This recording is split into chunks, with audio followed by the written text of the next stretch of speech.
Welcome back to SBR construction Narsapuram.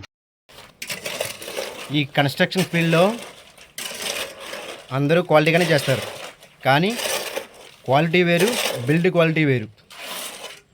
అది ప్రాపర్గా 100% ఎలా చేయాలో అలా చేస్తేనే ఆ వర్క్కి బిల్డ్ క్వాలిటీ అనేది వస్తుంది.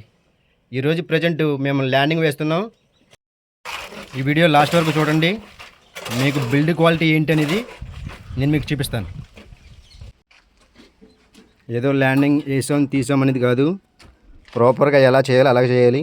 మెజర్మెంట్ అనేది కరెక్ట్గా తీసుకోవాలి. 3 ఫీట్ అంటే 3 ఫీటే. చాలామంది కవరింగ్ బ్రిక్ అనేది పెట్టరు. మీరు బ్రికెట్ పెట్టడం వల్ల గ్యాప్ అనేది ఇలా కనిపిస్తుంది.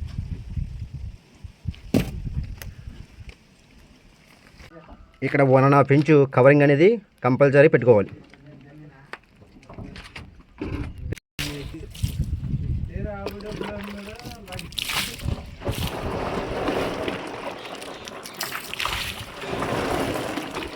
ఒకసారి అంత వాటర్ క్యూరింగ్ అనేది చేసుకోవడం చాలా రేర్గా, చాలా బాగుంటుంది.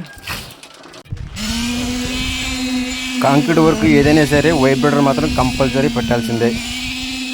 వైబ్రేటర్ బిల్డ్ క్వాలిటీ వేరేగా ఉంటుంది, వైబ్రేటర్ లేకపోతే క్వాలిటీ వేరేగా ఉంటుంది.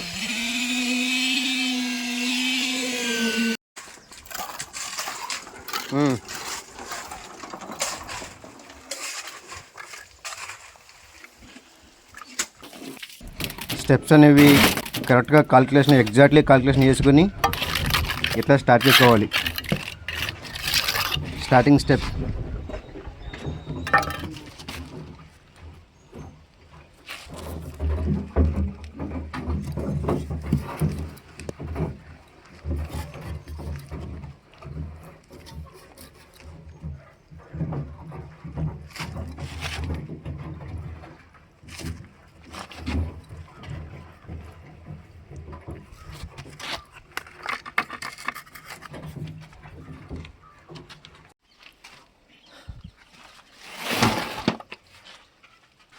ల్యాండింగ్కి మామూలుగా చాలామంది పొడిగా వేసి ఆడింటారు.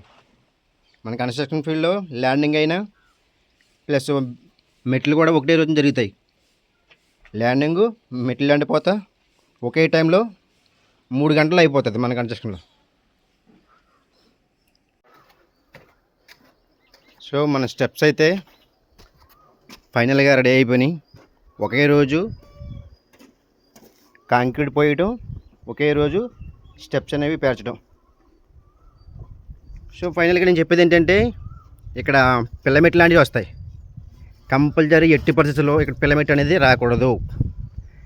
స్టెప్స్ వేసేటప్పుడు స్టార్టింగ్లోనే మనకి కాల్కులేషన్ అనేది కరెక్ట్గా ఉండాలి. ఇక్కడ పిల్లమెట్ అనేది అసలు రాకూడదు.